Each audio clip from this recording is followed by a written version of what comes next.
Greetings, everyone. Pete Pardo here from Sea of Tranquility. Welcome to another episode of 4Fusion Friday. It's the first Friday of the month. We're here to talk about fusion once again. Thanks for sharing some time with us here on this Friday evening.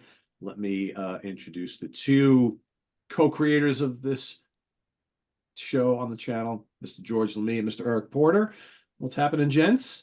And as always, I like George to introduce our guest because George is the man who goes and sets up all of our fourth square guests. So we've got a returning guest once again. We're happy to have him. George, take it away.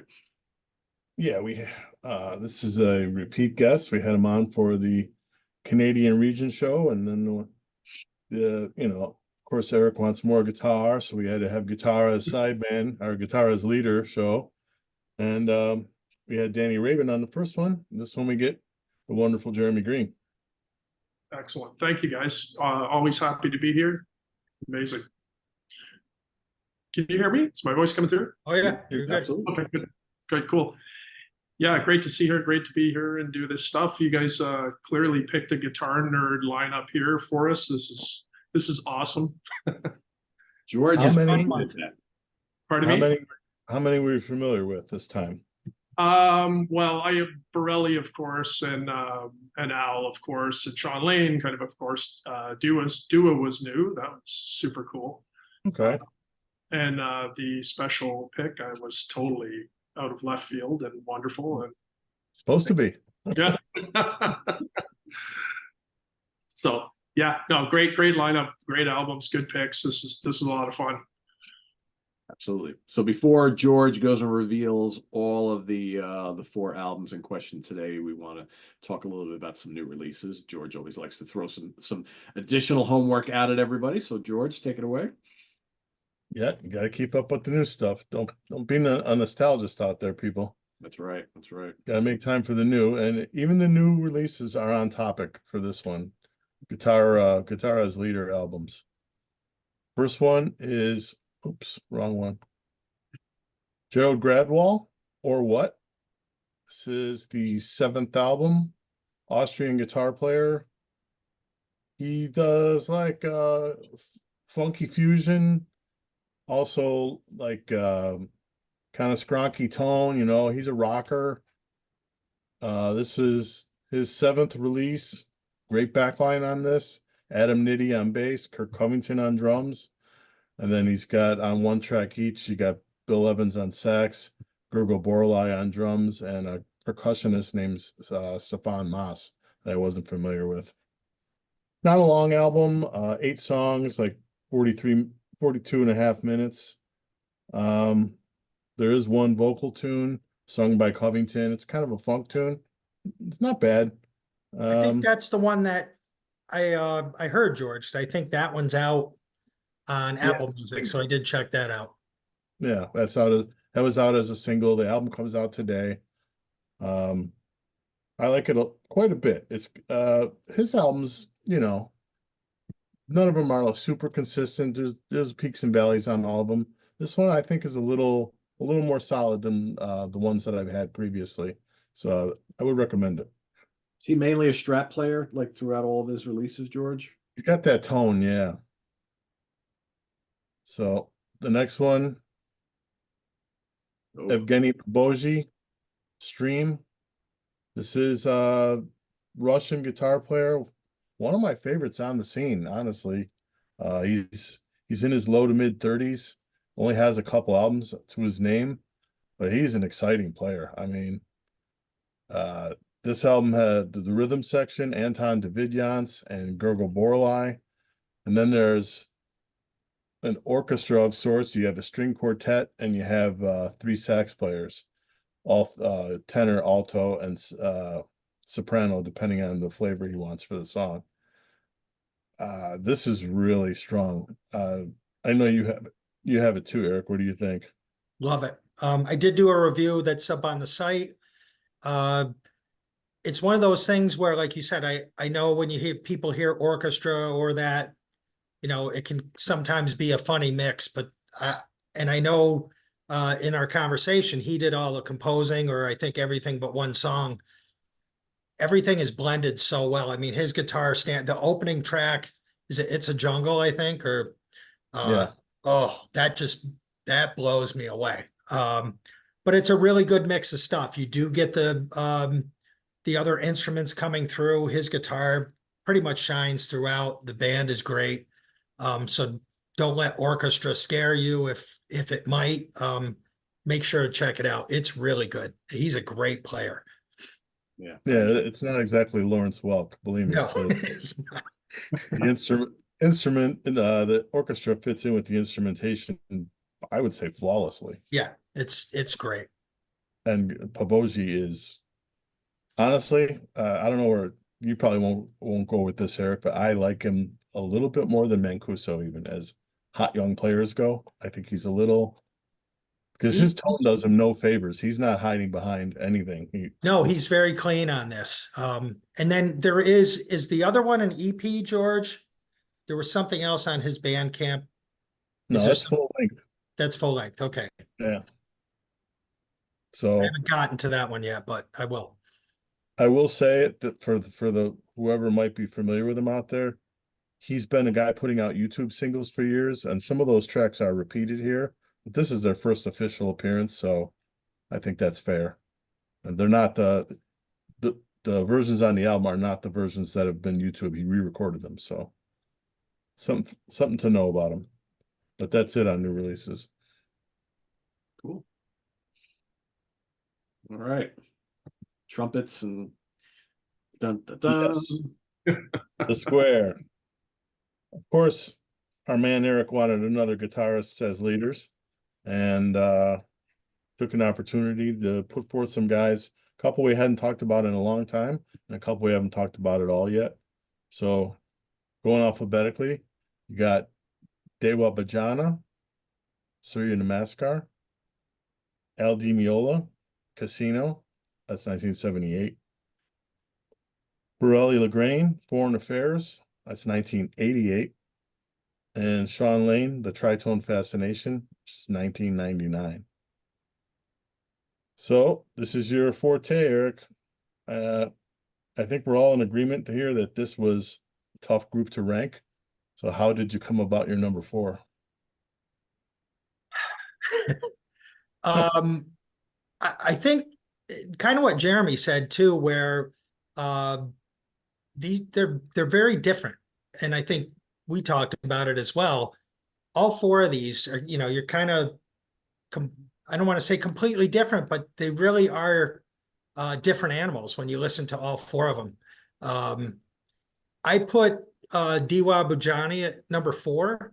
And again, we always will, I have to preface that with 4 isn't bad in this 4 square. We're not talking about winners and losers. You just have to rank them. And I think, as Jeremy had said, I was not familiar with him. So this was my first listen to his music. And this was a grower. I really enjoyed this. The more I listened to it, I think he's a very fluid player, very melodic player. The only reason I put this at 4, and this is kind of a personal preference to me, I felt the second half of the album kind of lost some steam. The opener's great, 50. I think my favorite track is track 2. And again, I'll butcher the titles of these, but I think it's Duji Garuji is that one. That was my favorite track. I thought he's very lyrical. He's very melodic, great player. There's a good mix here of some atmospheric stuff. I think that Capistrano Road gets kind of mellower and atmospheric, but it has its fiery moments. But then kind of as you hit the second half of the record, I think starting with that Kalinga has a sitar, maybe like that traditional Indian sound. There's some vocalizations. I felt that one kind of meandered a bit. And then a couple of them got a little slower for me. And the closer, I'm not going to try to pronounce that one. Closer kind of brought things back up to the end. But I felt he's a really good player, good feel, very tasty. He's got flash when he wants to use it, but I don't think that's his main thing. It's definitely song oriented and very lyrical playing. I did want to mention that Lamboya too. That one was really hot between the drums, some great leads. And I can't remember if that's the one that almost had a little crimson-y feel at the beginning with the way the guitar stuff was working. But he's a really good player. He did have quite a bit of stuff out there, so I definitely need to check him out more. But he was the guy that I really was not familiar with of the four. So that is probably one of the reasons that's where he's placed, but definitely an interesting and a good player. So check him out when you get a chance. What say you, Pete? This was very hard because it's a mix of stuff. There are two releases here that I know very, very well, and two that are more recent, like acquisitions and albums that I've gotten acquainted with. So it's always hard when you have like history, and we're not talking 10 years, we're talking decades, right? With a couple things on here. And there's no, as Eric said, anything that comes in number 4, there's no disrespect to these albums because they're really, really good. But all these albums are very, very different from each other, I think. I went with Dewa Budjana as well, Surya and Namaskar, or however you say it. I've heard a bunch of his albums because he was on the Moon June label. He's worked with Leonardo from Moon June quite a bit over the years. He's been finding all these really cool Indonesian artists, right? And this guy's a serious player. He's got a lot of Holdsworth in him, which I think is pretty cool. I mean, the band is great. He's got Jimmy Johnson and Vili Colaiuta, who got a ton of pedigree and played with everybody. And I think there's some really good stuff on here. It is a long album. I mean, this album is like about an hour long. And I agree with Eric. I think it loses a little bit steam around the midway point, but then the last track, which, however you say that, I'll be the one to butcher it here. Dalam Waturengon, right? I think that's a great song. Yeah, probably perfectly pronounced too, I'm sure. I don't know. I probably not. I'm usually pretty terrible at this stuff. But I really like that song. I think it starts really great. 50 is amazing. I mean, you mentioned some of the ones that I thought. Capistrano Road is cool. Lamboya is terrific. Yeah, the more like kind of ethnic Indonesian flavored stuff, I don't mind, but I think those songs are pretty long. Like Kalinga, the title track, you got all these kind of different instrumentation going on. They're cool, right? They're different. But I think overall, I think it's a really, really good album. I can't say anything bad about it. I think start to finish, it's really, really good, but it's my number 4 here. It's by default almost. Jeremy, you're going to keep it going? Do you want me to talk in terms of ranking, or should I just carry on talking about Dewa's album? Give me your number 4. Well, I have to asterisk this whole thing because, as Pete just suggested, something like Casino, I've been listening to since the dawn of mankind, of my guitar mankind. So how can I possibly place that in here low? But I am also a little fatigued of it, so it wasn't as fresh to me as some of the others. So when I'm listening to it with today's ears, it changes all. There's certain excitement I'm looking for when I'm not a reviewer, I'm an artist. So when I hear it, things like Dewa's album and Bireli excited me far more than Shawn Lane and Casino, only because I've heard those albums for a long, long time. And so for me, my number 4 is Shawn Lane's album. Obviously, with all of these guys, nothing to do with the caliber of these albums or playing.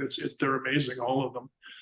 The thing I don't like about Shawn's album is the sound is terrible. I know I'm going to get torn to shreds by all the disciples out there of Shawn Lane, of which there are thousands, and I apologize right now. I love him too, but it's a little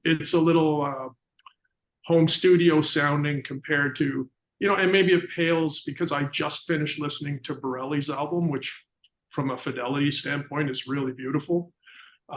So it was very bass heavy and muddy in the mix. And, but he's an incredible player. I kind of missed him a little bit. Like when I was coming up, I was at this point when that album hit, I was kind of getting into prog rock, really kind of heavy. I just come through the Steve Vai and the Satriani and the Eric Johnson phase. And so the guys that were listening to this album that it really hit the heart, they were probably 3, 4, or 5 years younger than me. So I was a little fatigued of the shred guitar thing at that point.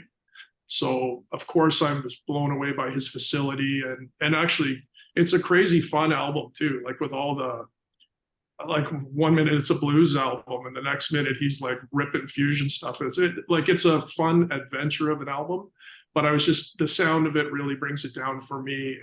And again, I kind of missed it a little bit coming up, so it wasn't as exciting to me as the others because they were a little more exotic, right? So, but good. I mean, great album. Again, I'm not ripping on them, but anytime we lose one of the greats too, it always has a shade of sadness to it. But it's great. Yeah, great album. But that would be my number 4. All right. My number 4 is the Bireli, which I'm shaking my head at this because when I got a hold of this, man, this was a big album for me. I tore this up in '88. Bireli was one of the first guys in that second wave of fusion guys that I was finding and collecting and stuff. And I still love this album. Timothy and Joseph, those are really cool melodic tunes. Great cover of Herbie Hancock's Jackrabbit. The title track, Foreign Affairs, that's my favorite. I think that's a great song. Great solos from Bireli and Kuno on keyboards and Dennis Chambers on drums. And Senegal is a song that Kuno wrote. It's got kind of that Zavano flavor, with Chambers playing a like really sick independent beat, carries that whole tune. This album's got this and a couple of the others in here have a place on my heart, but objectively, it has a couple small problems that I'm going to use to put it for, which is the CD version has 3 acoustic guitar solos, all super impressive, but kind of gives it that jump start feel in the track listing. And there are 2 real sedate ballads that kind of act as a speed bump also. So it's kind of a bumpy ride. The good songs on here are great, but just for the little differences, little tweaks, I'll put it at number 4. Eric? So my number 3, I'm going with Shawn Lane. Jeremy mentioned a lot of things that kind of got to me, the drum machine and a bunch of tunes that really got to me. I love his playing. I mean, he's absolutely incredible. Speed, melodic. He could do anything. And I think a lot of these songs, feature that. It's not all, you definitely get, if you want the fast stuff, it's there. But I was really, really impressed. And the piano stuff that he does as well. I know he was extremely accomplished as a keyboard player. Really nice songs and very lyrical, but there were things like minarets. I felt like the drums and the bass were almost burying the guitar at times in that song. I think it was a Try 7-5, really cool tune, but again, the drum stuff just kind of threw me in that one. And then Art Tatum, that song, that's just incredible. Musically, it's intense, really blew me away, but I think that's another one that used a drum machine. So I think in terms of kind of what Jeremy was saying, it's just some of the sounds of this album don't come across very well. It can be a tough listen. There's some, like I think you were saying, you get a Hendrix tune, you get some acoustic stuff. There's a lot of stuff there, but it did remind me of almost like you were saying, Jeremy, a home recording or a demo. And I think it's kind of a sketch pad almost for him. I feel like it's like it was like a bunch of tunes. I feel like he wrote them all at different times. Okay. And then put them together as an album. So because it's a little disjointed as again, if we're reviewing an album as opposed to a song, there's so many heavy moments on there, but in terms of a complete package of an album, it just seems, it's kind of similar to Steve Vai's Flexible. I don't know how familiar you guys are with that, but that's the same, feels the same to me. It's got this insane virtuosity, but it's just all over the place, right? In terms of what it is. And yeah, so I didn't mean to cut you off there, but yeah. No. I'm glad you threw that in, because if I wasn't saying it, that's kind of the feeling I got from the record. But you have to walk away from that saying, you know, what an incredible player. Absolutely. Brilliant. But just, it's a tough listen all the way through. Pete, what's your three? You mute. Sorry. Yeah, I'm also going to go with Shawn Lane. This is, to me, this was the really interesting album in this Foursquare, because part of me wanted to put it at number one for a few reasons, and part of me wanted to put it at number four for a few reasons. So I kind of settled somewhere that wasn't either one of them. For a lot of the reasons that both you guys had mentioned already. I think that like it's all over the place stylistically speaking, and not that there's anything really wrong with that.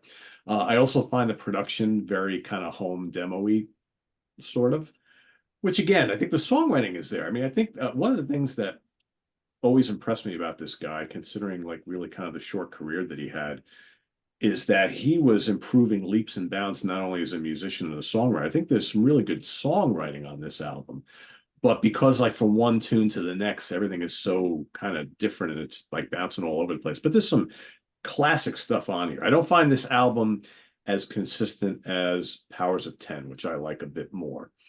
But Kaiser Nankaro is amazing. It's got ripping guitar. He's playing some sick bass on it. Great groove. I like his version of Hendrix's piece in Mississippi. I think it kicks ass. The guitar tone is great. Minarets I like a lot. And then you got The Way It Has to Be, which again, back to the songwriting. I mean, that's like anthemic, like guitar rock, kind of like what Satriani and Vi were doing a little bit earlier. It's very, very memorable, really good. Song for Diane's got some really nice melodies on it. But some of these tracks have like way too much kind of like new agey keyboard noodling for me. And I think that's the reason why I kind of put it a little lower than I really wanted to, because part of me was like, because his guitar playing blows me away. I mean, I think this guy was one of the best ever. And it's a shame that we didn't have like a lot more from him. And part of me was like, you know, if we're just talking about guitar playing, I mean, this has got to be number one. But there were other factors that made me want to rank it a little bit lower. I think it's a great album. I think was a tremendous player, a tremendous musician, a visionary. But I just don't think this is quite a perfect album, but there's a lot of perfect stuff on it. So yeah, number three it is for me.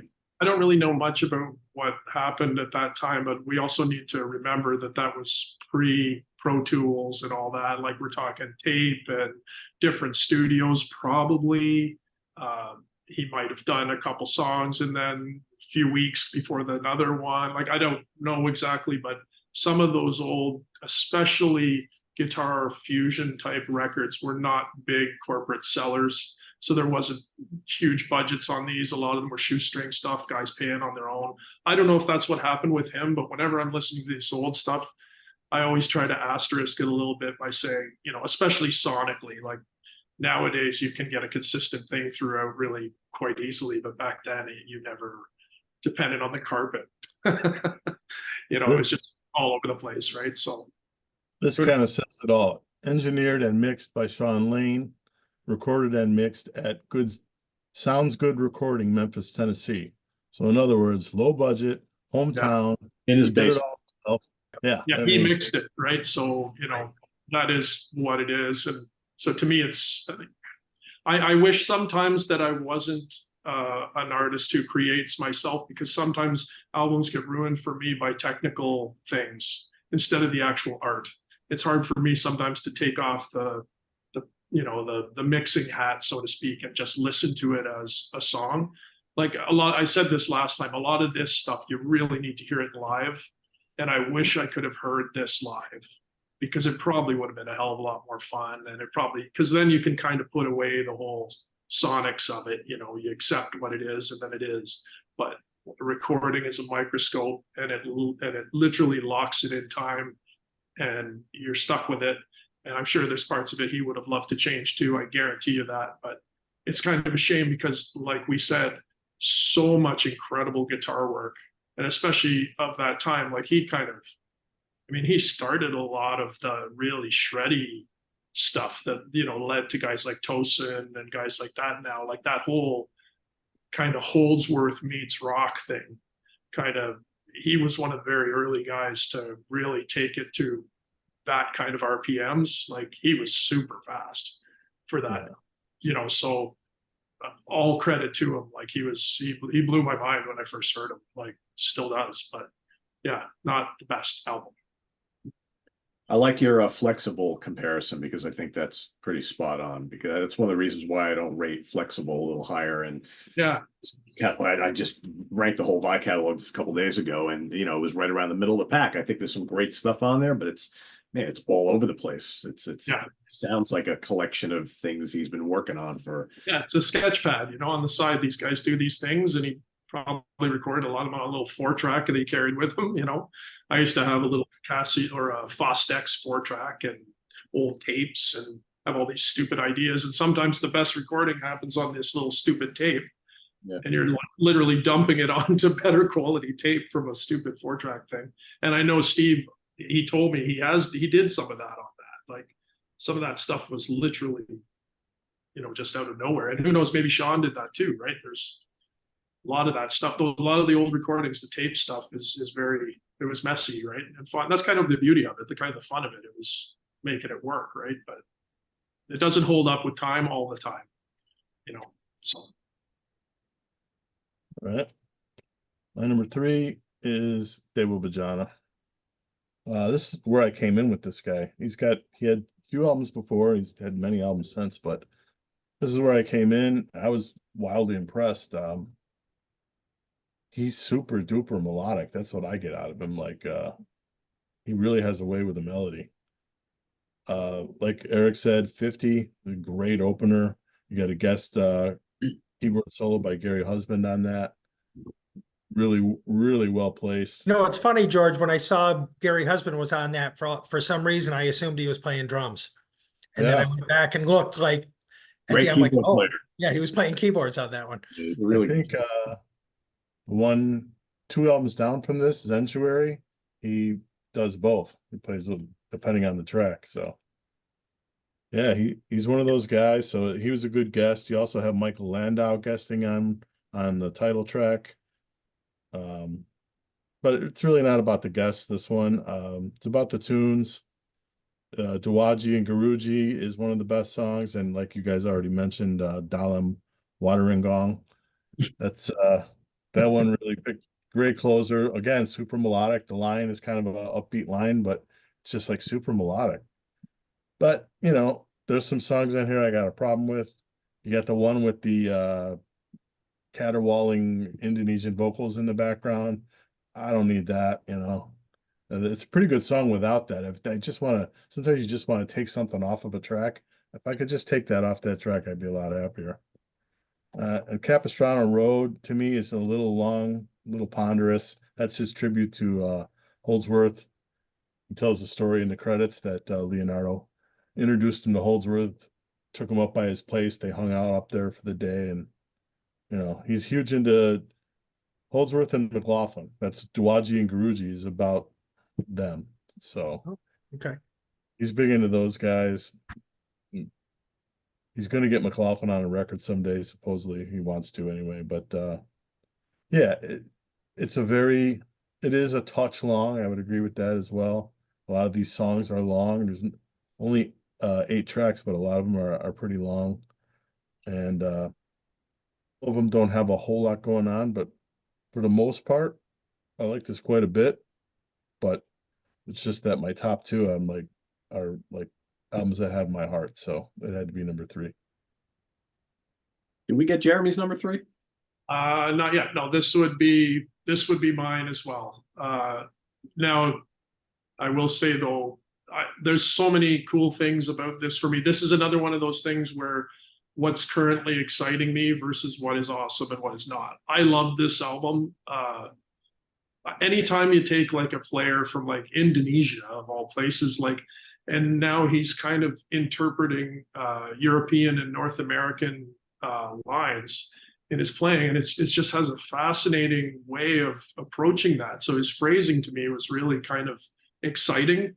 I had a lot of fun with it because it's like Bireli and DiMeola. If I could make a comparison, they're like those guys are like F1 cars, you know, they're just beautiful. They're just ripping through the gears. You don't feel any strain or ripping the corners are tight and all that stuff. And they never seem to be working too hard. Whereas Dewa, he's like a rally car, you know, he's just ripping around the corners and kind of sliding out here and over bumps there and just managing it all with grace. And it was just a lot of fun to just hear a little splurt of John McLaughlin show up, and then a little splurt of Jeff Beck, and then a little splurt of like Holdsworth. Of course, he's all over this thing. So I really, really liked it from a listening perspective. It was one of my more enjoyable ones. But as a work, again, if we're talking about an album review, it's long. I don't like long. I'm old. I have a short attention span. Like, to me, that's just too long. I start drifting out. As soon as I stop paying attention, I know that's a trigger to me that it's just too long.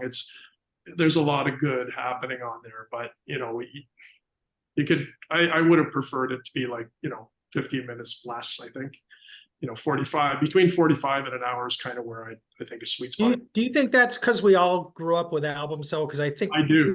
We all have mentioned that over and over. And it's like that 35 to 40 minutes is such a sweet spot.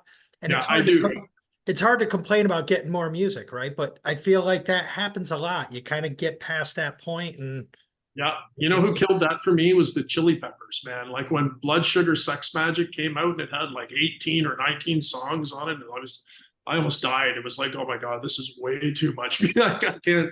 I was like, you know, I like to listen to it and listen to it a few times and really sink with it. And it's like, it's like a game of golf. I don't have 4 or 5 hours to give to this thing. I've got like 45 minutes time, you know, I can listen to that a few times and it really soaks me in. But when they get long like this, then I wouldn't say I avoid it, but it kind of fatigues me as a listener. So, you know, it's a long time to sit and really take it in. And I think this kind of music, you're supposed to really take it in as opposed to a rock song or something like that. This is like a classical symphony in a lot of ways. You know, you're supposed to go on this ride with the artist, and it needs an intermission. And I don't want to take an intermission in an album. So to me, that's a bit long. The other thing that kind of bugged me a little bit, again, is the mixing stuff, is the cymbals. The drum mix wasn't great.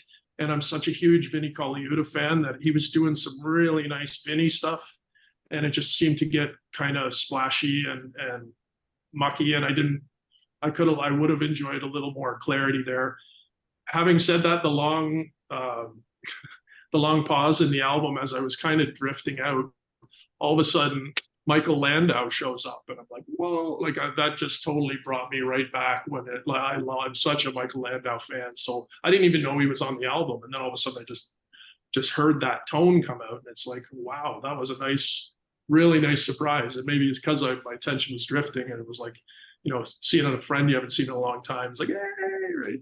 No, it was a great, really fun listen. And like it would be for me higher in terms of how much I enjoyed it compared to the others, only because, again, I've heard Casino a million times and Bireli like a bunch of times too, right? So that's my only reason. But yeah, the title track for me was the favorite. And as you guys said, Duaji and Garuju, that was amazing. But yeah, he's really cool. I'm going to be checking out more of his stuff. Definitely, it was a nice introduction. So thanks, guys. That's cool. You'll want to stay away from Zentuary because that's a double disc. Oh yeah, is it? Yeah, it's a long disc. Yeah, I just checked. It's only 56 minutes. So I think it's sometimes it's not about strictly the time, but what are you doing with the time? Because we've all had an album that's long that we wish didn't end too. So maybe a pacing issue. Yeah, it could be our song placement even. Maybe I unfortunately didn't really have enough time to really listen to it more than once. So I was kind of, if I went back and looked at it, I think I could probably identify what bugs me about it. But, you know, on first listen, I just found myself drifting, come around, you know, right near the end of the album. And then, as I said, it came back in. So great album though, overall. Well, let's go to Eric and hear about his number 2. Well, I'm going with Bireli at number 2, and that kind of surprised me, but I think I found with all the listening that I've been doing, guitar focused, of course, I found the acoustic really refreshing on a lot of these songs. The opener even though it's kind of got a laid back, easy feel. I really like the bass work. And that purity of that acoustic guitar is kind of like a piano. You know, you might be hearing synths and organs for a while, and then all of a sudden you hear a piano, and it's like, wow, that just sounds amazing. I love the Rue de Pierre pieces that he did. Those I think were all like kind of solo acoustics. The title track is just ripping, great fiery solos on that one. So I think that's what I liked hearing. I liked hearing that contrast. He's such a nice, that acoustic guitar just sounds great, but yet his soloing I thought was really, really something. As much as I knew about him, knew his name, I really haven't listened to him that much. So it was nice to sit down and have this and kind of go through it, listening from start to finish a bunch of times. I probably in my head would have had this at 4 out of the gate. But I really enjoyed it. And I think it, just a little something new and different, and just that sound. Usually hear the acoustic guitar in the back kind of strumming and having that nice textural sound, where this is up front. And I really liked it. So I've got some more of his stuff to explore, because I really, really enjoyed listening to this one. So that's my number 2. Yeah, the follow-up album is called Acoustic Moments, and that's just he's playing acoustic on the whole thing, Okay. but mixed in with a band. So real interesting record also. His stuff is hard to get too. I mean, shit, this one is there's under $10 copies on Discogs if anybody wants this one. Yeah, I'm gonna have to look that up, because I bought this on cassette back in the day, because I got to see him. He played in the trio format with McLaughlin, and I think it was Coriel, like in 88 or 89 in New York City. I'm trying to remember who the hell was the set. I know it was McLaughlin and him, and I don't remember who the other guy was. I think it was. Well, that was that night in wasn't the first one with Paco and McLaughlin and Al. And Al, yep. Yeah. And then I think Paco dropped out, and I think it was Bireli that replaced him, if I recall. But Yeah, it might have been. I just don't remember like what because they changed the configuration up a couple times during the year. yeah, they did that a few times, right? Yeah. Yeah, They had a I know it was DVD. definitely John and Bireli. I just don't remember who the third guy was, but I should probably go look at my ticket stub. But it was great. And then as soon as I saw that, I had to go get some of his stuff. So I picked this up. I had it on cassette. I never replaced it on CD, but I knew it very, very well. So it was really cool, like kind of revisiting this. But I've got some stuff that he did, because he played a bunch of shows around the world with Jocko. So I have a couple like kind of like bootleg CDs of him and Jocko playing some live stuff, and pretty damn good. And I had a couple cassettes of him doing the acoustic stuff back in the day. He's an amazing, amazing player. And it's really cool revisiting this album, because sonically, it's a great sounding record. Beautiful. The guitar tones, and Dennis sounds amazing on here. That guy Cafe playing percussion. I mean, there's some really, really nice stuff on here. I love Timothy. I think Eric, it is really like kind of laid back and almost smooth jazzy, but the melodies are great, and that bass playing he's doing on there is just absolutely terrific. You guys get even the wordless vocal kind of works, doesn't it? Yeah, radio. Whatever. Yeah. It's cool, right? It's like you don't mind it at all, right? Because no, you don't. Yeah. I get a big like Zawinul weather report type of flavor on some of the stuff on here. Like I think like Joseph reminds me a lot of Weather Report, and I think I like that the walking bass line in that. For some reason, I was focusing on the bass in that tune. Yeah, this guy Jurgen Attic, I'm not familiar with him, but he's doing this kind of Jaco Pastorius thing, which I think is great. I think the version of Jack Rabbit by Herbie Hancock is terrific. His acoustic guitar work is just great on that. And I like what Dennis is doing on that track. Really, really cool. The title track is a complete blazer. Man, it was great to hear that again, because that was always one of my favorites on the album. So good. Senegal is another great one. Again, I get some kind of weather report things going there. And I love all the acoustic stuff on here. I'm not, a lot. When it comes to like acoustic guitar stuff, I like it, but I don't like a ton of it. I think there's just enough of it on this album. I think there's a great mix between the acoustic and electric stuff. And for me, Like I Can't Get Started, which is the closer. I think is probably my least favorite song in there. It's like really laid back and mellow. It's okay. It's pretty cool. But you get that Saint Jean, which is just terrific. So for me, I think overall, I love the playing, obviously. I like the melodicness of the whole album, and I love the production. I think it's just listening to this again after all these years made me realize how much I've missed hearing it all these years. And I don't know why I just never replaced my old cassette years ago, but I just kind of forgot about this guy. And Hey, now, Pete, look at that wall behind you. That's probably why. yeah, right. Yeah. Yeah. But yeah, this one moves around quite a bit in my ranking because I was like, I was saying to myself, like, well, is there a reason I never replaced it? Because I really didn't like it that much. But revisiting it made me realize how much I missed hearing this album. So yeah, made it to number 2. Great album, great player. I don't know, I've heard a few of his other albums over the years. I don't know if I like any of them as much as this one. This might be kind of like the best one for my taste anyway. And George, is this his top on Rate Your Music? Is that why you picked it, or just your favorite?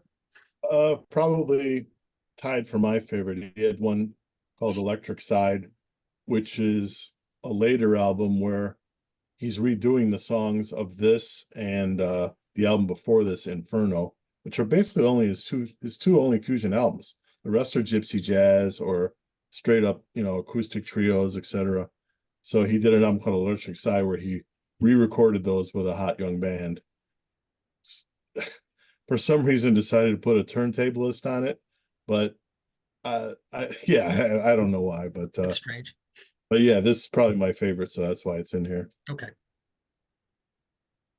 Well, what's your number 2, Jeremy? Okay, here's where it gets really hard. For me, I'm gonna have to say Casino, but only because it is number 1 to me. It's because it's a classic, and for what it did for me as a musician, it ranks the top for sure. My beef with Al, before I get into that, is that I love Al DiMeola so much, and I think he's incredible. Like anytime I hear him play, I almost can't concentrate on the music because his technique is just so damn spotless. It's just, his timing is immaculate, and his picking just blows my mind how much, like, this is clearly a guy that spent most of his time on an acoustic guitar. So even when he gets on an electric guitar, there's an articulation about his lines. They're perfectly right where they're supposed to be, picked perfectly, aggressive. But my beef with Al is I think Al got slightly sidetracked by this whole Hendrix heavy hard rock kind of thing, because I really don't think he does distortion very well. Like, I don't like his distorted guitar tone.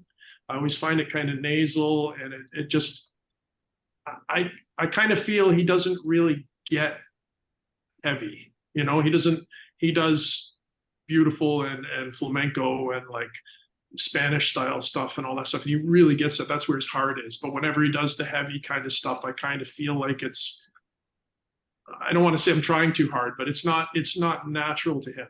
Whereas when you hear like Bireli's album, his tone is beautiful, and when he digs in and when he goes for it, there's an authenticity to the notes and the way he does it. There's just a pizzazz about it that he sounds like an electric guitar player and an acoustic guitar player. Whereas to me, Al always sounds like an acoustic guitar player playing electric. That's just me personally. I'm not, obviously Al's a legend. I would never tell him anything, but that kind of distracts me again. It sounds, it's not quite in the right spirit to me when he gets kind of heavy, but the tunes and the writing and Casino's a legendary recording, and it did so much for me. I practiced for years after hearing that album the first time. I was like, oh my God, wow, what a thing that is. But yeah, it kind of, I never listened to it as much as some of the other stuff because that bugs me. Do you know what I'm saying? Like the acoustic stuff, to me, when I hear him play an acoustic, I'm enraptured. I just like, wow, it's just so beautiful the way he plays and the whole foot tapping thing he does. And he's right in there. He looks like he's having a blast. But when he plays it on his Les Paul always looks kind of heavy on him, you know, like, so you can't be everything, right? So, and as much as he's amazing, that's what makes it number 2 and why I like Bireli's more, because it was exciting to me. So that's my number 2 is Casino. All right. Oh, what the heck? George said it all right, like it's paining him to do this. It is paining me. Yeah, it is, man. Oh yeah. Screwed up my These guys, you know, these guys, you take them personally. Like I spent a lot of time with these guys, right? You know, it feels like, you know, they help you out, right? As a player, and it's like I have certain musicians, I have a personal. I'd love to meet Al and a guy like that and shake his hand and say thank you for what you did for me because you inspired me so much. So to sit here and say anything negative about anything these guys do is really difficult. And I love all of and these 4 albums are all amazing too, right? So I mean, we're picking at little hairs here, really. Yeah, put it mildly. Yeah. I saved it to the end, but I gotta go Shawn Lane number 2. I think I hear everything you guys are saying, and I almost put it number 1 anyway because I'm hearing it the way I want to hear it. Yeah, I'm looking over the things that are absolutely true, like Minarets and 9=101. Those are 2 of my favorite songs, but he's underproduced the guitar solos. Why is the guitar solo the quietest thing on the track? It's like, Yeah. you know, those are mistakes that you just can't make. But I love those songs. I love Kaiser Nankero. The way it has to be is beautiful. That was on my the softies list that we did, favorite softies. It's incredible. It's just heart-wrenching. Art Tatum's got the avant-garde feel to it. I don't know who thinks of that, but that's an incredible composition.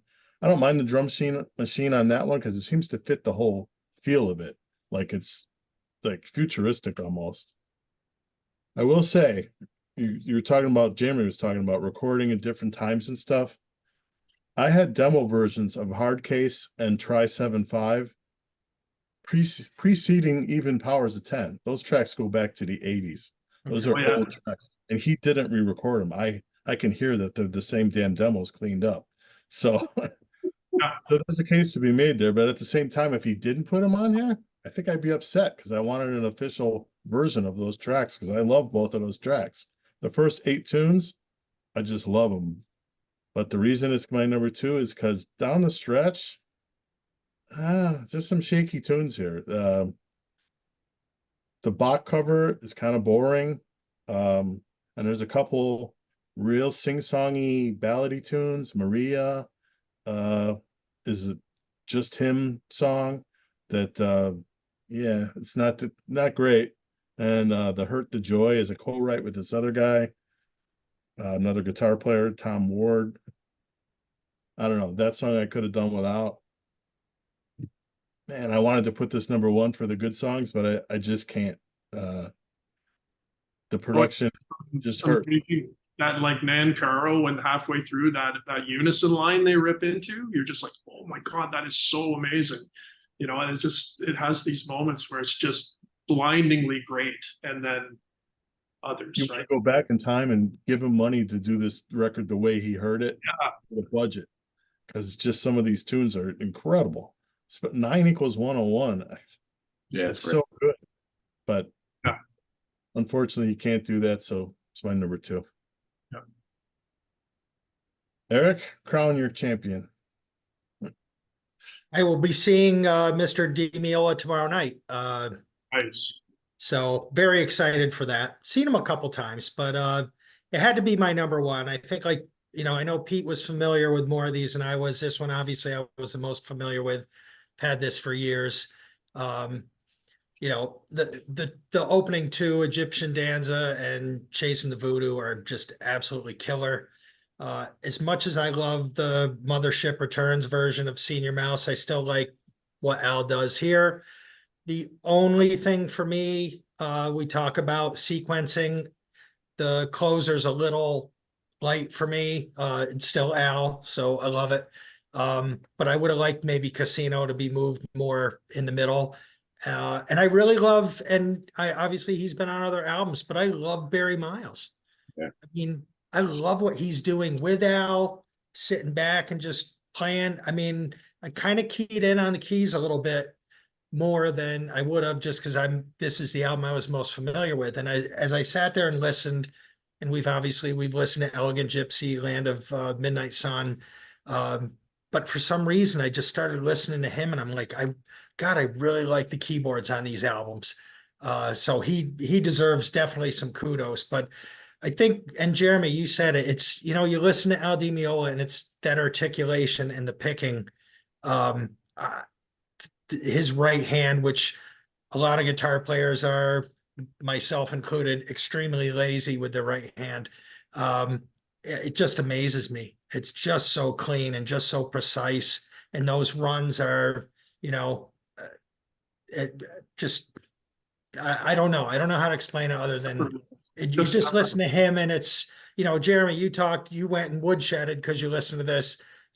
Other people might go and say, yeah, probably the guitar is not for me because I'm not going to be able to do that. But just terrific stuff. I mean, he's a legend. I can't wait to see him tomorrow night. Just really excited. It's been a few years. I saw him pre-COVID, but his first three are right up there, upper echelon for guitar for me. So I had to go with Casino at number one. Keep it going, Pete. Yeah, I mean, I had a hard time not putting this at number one. There was no way around it. There really wasn't. And what's really funny in re-listening to this again, and I've heard this album a million times over the years. I was listening to it again recently, and I'm like, why is this not my favorite DiMeola album of all time, right? I know, right? Yeah. Because I usually pick one of the two that come before it, right? But then I'm listening, I'm like, this is just as good as those, right? I mean, it's just amazing. And to Eric's point, I attribute my right hand to Al and the way I palm mute, because I'm the opposite, Eric. It's like my left hand never keeps up with my right. I've always been told that my picking hand is just ridiculously fast, but this one just doesn't. He's he's asleep at the wheel, right? That's usually my problem. And I can thank Al for that, because I remember, like, in the 80s, just being a young kid playing guitar and whatnot, I used to practice that shit all the time because I just love listening to them do all these techniques. But anyway, as far as the album goes, I mean, so many classic songs on here. Egyptian Dancer is great. I love the title track. I love Chasing the Voodoo. Senor Mouse is great. Dark Eye Tango is so good. Tell you what, you hit the nail on the head. Barry Miles is amazing on this record, but for me, the great 1-2 punch of Steve Gadd and freaking Mingo Lewis, man. Oh, so good. That guy was meant, especially Mingo, was meant to play with DiMeola. I mean, it's ridiculous how well those guys go together. In fact, when you listen to Mingo's solo album, you think, this is great. Where's Al? Because they balanced it, right?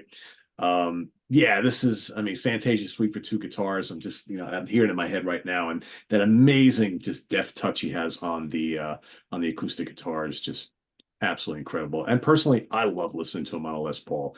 As much as I think it's cool that he's like adopted Paul Reed Smith's now, there's something about him with that Les Paul through a Marshall I just love. And he's just, everything is just so perfectly executed and articulate, and it's just love him. He's just this is a great album. So number one. He's playing the Black Beauty on this tour. He dug it out of storage, he said. Is he really? Yeah. I'll get some pictures. I saw him, he played it. Yeah, I saw him in New York City when he did the first Elegant Gypsy kind of return thing, and I was like, and there he was right there with that, and I was like, oh man, that's something that's better than this. Yeah, this one I was supposed to. It was, I think, last November, but he had his heart attack, so this was postponed till just now.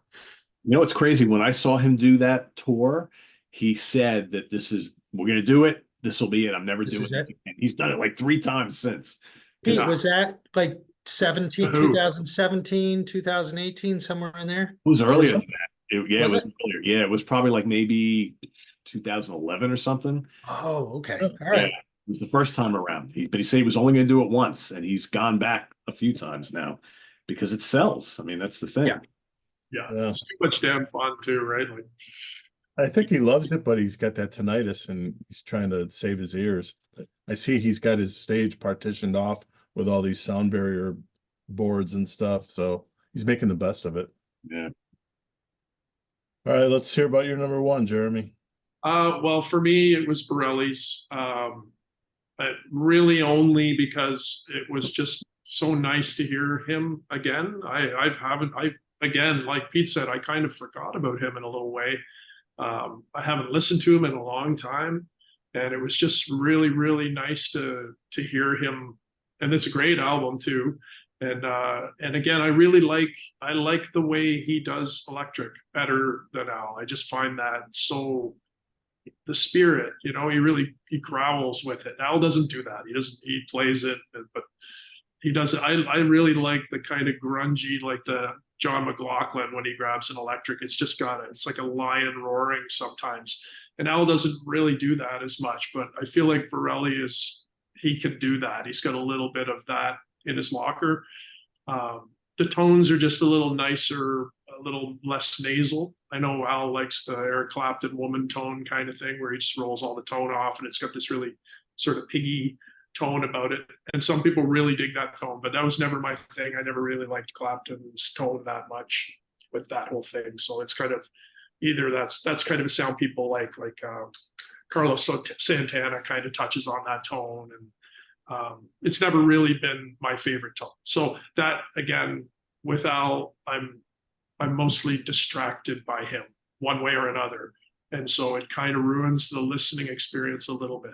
So with Bireli, I don't have that. So it sounded nice, beautiful, exciting album. I love acoustic. I'm in awe too of guys who can shred like that on acoustic. Like that's just insanity the way he played. Those guys, both of those guys, the way they shred on an acoustic just blows my mind. Like that's next level control, and it's so clean. So every time he got on the acoustic, from to your point, it was a little bit of, maybe a bit more of a downer, but I was so excited to hear him play it on acoustic that I was just nerding out through the whole thing.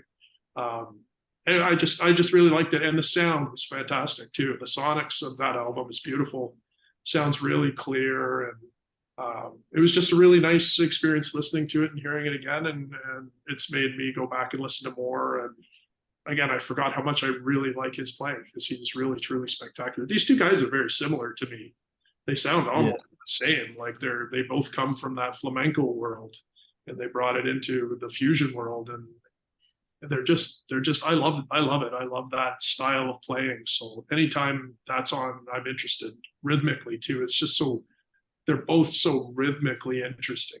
It's that samba feel, and they get into some of that South American and Latin kind of thing, and at strange times for me. So it's like, wow, it's just a cool world feels. Same thing I was kind of saying about Dewa's thing. It's like when you hear somebody from another country other than North America or England or mainland Europe, there's a whole other world of music that's going on out there. But a lot of these guys were interpreting the stuff they were hearing out of America and all that noise, and then giving it back to us in a mirror almost. And it's just fascinating to hear the different way people interpret time and syncopations and just phrasing. It's just very different. So, I hear an awful lot of phrasing from an awful lot of North American and European players, and it's kind of from the similar language. But as soon as you put one of these different countries spin on it, it automatically becomes really super fascinating for me. So that knocked it over the top. And again, I've heard Casino so many times. So it's but yeah, great album, all of them. Good picks, guys. Number one is Casino. The guys, when I first got into fusion in the early 80s, the guys that turned me on to it after Return of Forever, the next thing was the Return of Forever guys' solo albums. So this was one of the first albums that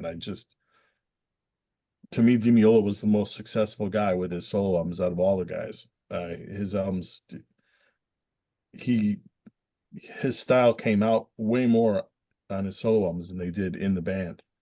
I almost don't feel like the guy in Return to Forever is entirely, you're getting like half of Val. You're getting mostly the technical. You're not getting the songwriting feel at all. The early tracks, the old vinyl first side, Egyptian Danza, Chasing the Voodoo, Dark Eye Tango. I mean, yeah, Murderer's Row. As far as what you were saying, Pete, why isn't this my favorite? The second side for me has a couple of issues. Senior Mouse is a slowed down version of the one on Hymn of the Seventh Galaxy. I've never been able to get over that in my head. Like, how many covers are benefited by doing them slower? None that I can think of. And Still great is, though, George. It's still great. it's still killer. It's a Chick Corea song. Of course, it's great, but I just wish he wouldn't have slowed that down. I get that he wanted to put his stamp on it, but it's not the worst thing. And Casino as an epic, it's not Elegant Gypsy Suite. That's what I'll say. It's not the same track for me, but small gripes. It's tremendous album, hugely influential in my evolution of being a Fusion fan. So as much as I wanted to pick the Shawn Lane, I some kind of still think I like it better, but I gotta go with the DiMeola. Let's go to George's pick. A guy named Daniel Popielkiewicz, from Poland. I'm glad you got to say that first because I've been trying to. I actually asked a Polish friend of mine. There you go. Popielkiewicz. Third of 3 albums. Came out in 2017. I have not heard from him since at all. Like, not even anything. He doesn't have a Facebook page. His website is way out of date. So I hope he's not disappeared because this is something else. What'd you think, Eric? I love this. As I've done in recent, probably all episodes, but in the recent episodes, this would have been a tough one if this was in the Foursquare. And again, I think maybe this is the reason why I brought the piano mention. I love the piano work on this too. There's great interplay between the instruments. There's a lot of energy here. That Garden of Innocence, such a cool opening. I love when the fretless bass comes in on that one. Quicksand just kills. It's so intense, but this is another guy, I think probably like we were talking about Dewa. He's very lyrical. He's very melodic. And then you get to that long tongue, and there's something so odd about the harmony in that song or whatever's getting. I'm a musical novice in terms of theory, but that has such a weird thing going on. And then all of a sudden, it's almost like everything comes back together. I love the runs. This is another one that's really good. I really like his phrasing in this one when he's soloing. The last 2 tracks get dark. Those last 2 tracks have a real different feel to me from the rest of the album. It's funny because the album cover is so light. Yeah, well, that's true. Yeah, maybe that's it. The album cover was inspired by those last 2. But I really like the melodies on this. I thought a lot of the melodies, Beyond the Universe is one that sticks in my head. Spell of Maya is great. That's a blast. Great playing in that one.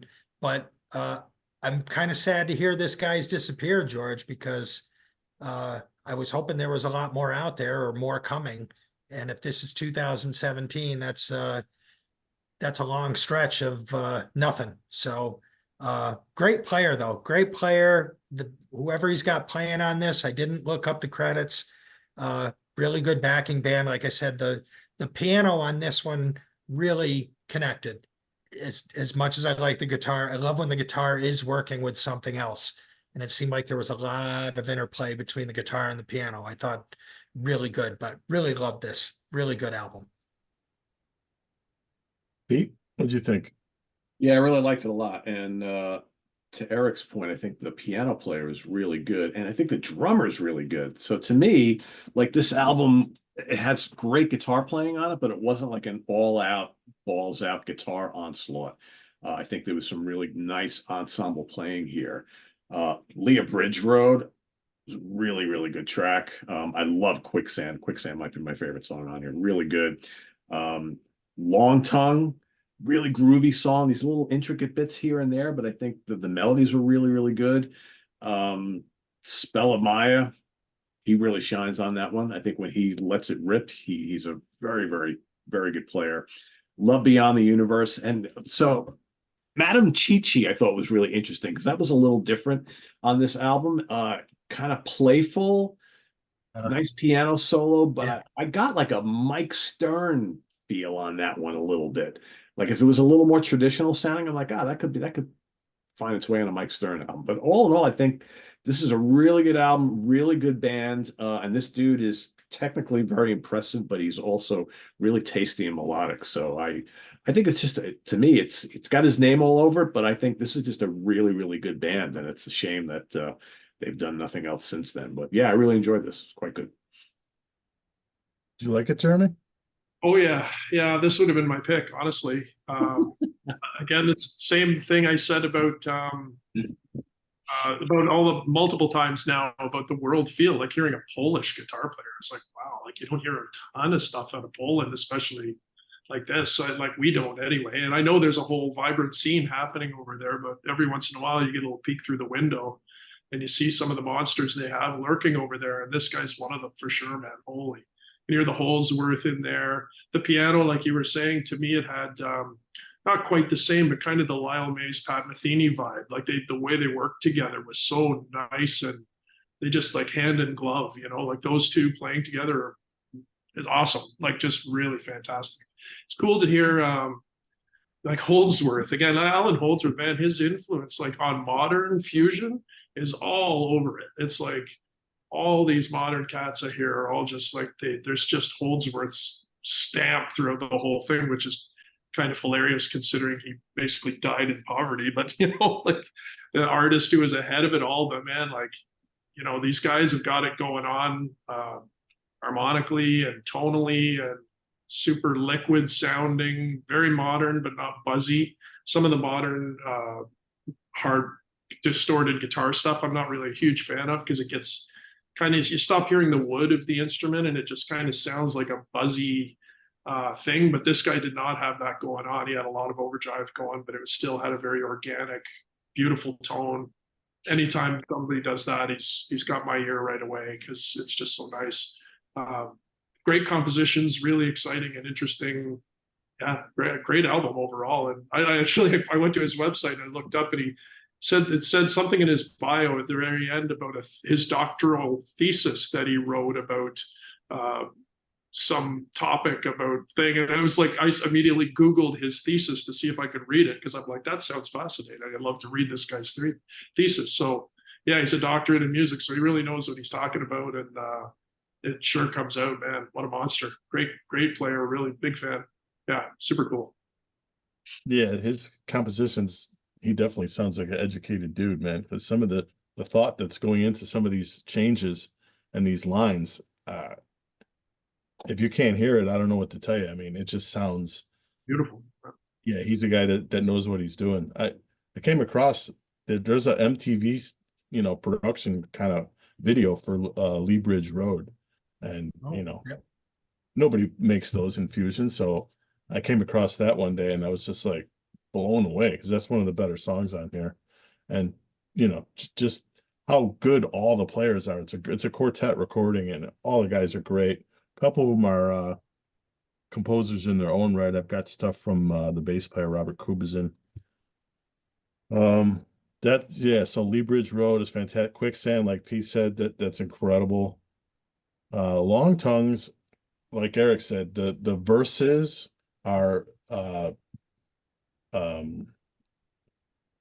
what about like discordant, and then when he does the choruses, he breaks into this super melodic melody, and the juxtaposition between the two is really striking. And also, like Eric said, the ending two tracks definitely feel like he's taking some chances. Nada, the title track, that sounds like soundtrack music to me, big time. It's got super moody and got an ominous feel. That's what I got out of it. It says soundtrack music. But yeah, there's a couple tunes on here that sound like old jazz kind of thing, but brought modern. So I think that's part of his upbringing. Basically, he's covering all the bases here. It's really impressive record. And I had gone back and checked out the one before it, and it was nowhere near it as far along. So maybe he was a work in progress, and it's just a sad thing that we don't have anything else to go from here, because I would have loved to hear a follow-up. But I'm gonna have to woodshed on how to spell this guy's last name because I Yeah, it's even hard to read on the cover, right? I was like, what does that say? Like, and there's a weird strike through one of the characters in his name too, which I don't really understand at all. But yeah, wild. yeah, this packaging, it looks brighter on that JPEG. When you actually look at the disc, it's just a blob. I mean, and it's the same. It never gets any better. The inside, and it's written like almost like a child's writing. I mean, wow. you ain't getting nothing out of that. No. So, but he would have lived and learned. We'll see if he ever comes back, where he goes from here. It's a good pick. Great find. Where did you come across that, by the way? Yeah, I just saw a YouTube video, and then I'm in a Facebook group, and there's a lot of Euros in the group. It's actually mostly Euros. So I brought his name up, and sure enough, somebody said, pointed me to the rest of the record and said he had a couple other records. And Yeah, I love the Europe. They're when it comes to like art stuff, they're really good about that. Like, there's quite a vibrant scene going on in all those countries of this kind of thing, and it's like as soon as you sort of peek under the covers, there's like tons of stuff under there. Like, there's a lot of great up and coming young players over there that are just mind blowing.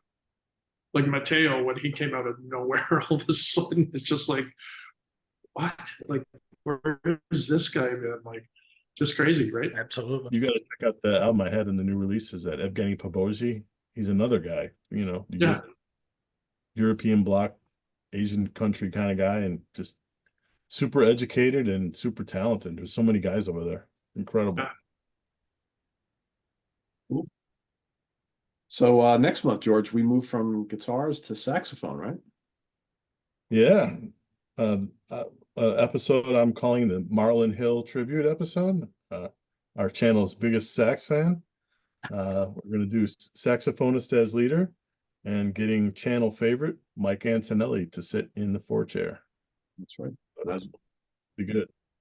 Yeah. Get the sax player to talk about sax players, right? Why not? Yeah.